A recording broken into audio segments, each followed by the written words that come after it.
One man who's following what's going on in the auto industry from a global perspective is Roben Farzad. He's an expert on international finance and a senior writer and columnist for BusinessWeek magazine here in New York. Mr. Farzad, thanks very much for being with us. Thanks for having me.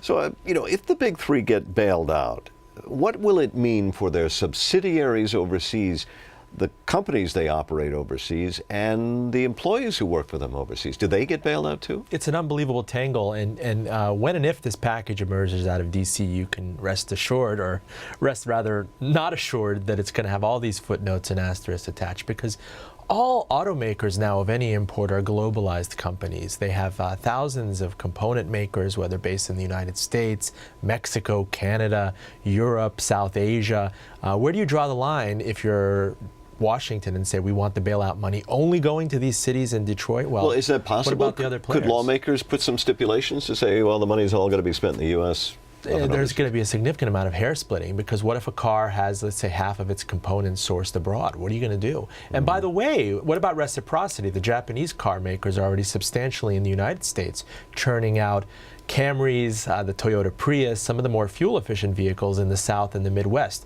Are they precluded from taking this money? I mean, after all, they are employing Americans as well. Well, we should remind Americans the big three do have subsidiaries overseas. Give us an idea of what countries have big stakes as far as what happens with the Detroit Three. Sure. France, Germany, all these other players in Western Europe have operations that are visited by General Motors and Ford, and to a lesser extent Chrysler. Chrysler just came off that disastrous merger with Daimler, the Mercedes-Benz parent. The problem is, if you're one of these Detroit automakers, if you're trying to be competitive abroad, you want to build your factories abroad. If you're trying to sell a car in China to compete with the local upstarts, you want to use local labor. Well, and that's an issue, because... And is that money that Detroit gets...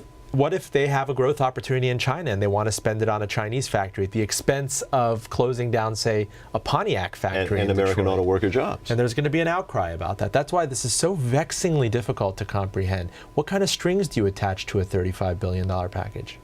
Roben Farzad, thank you very much. Thank you. Thank you for having me.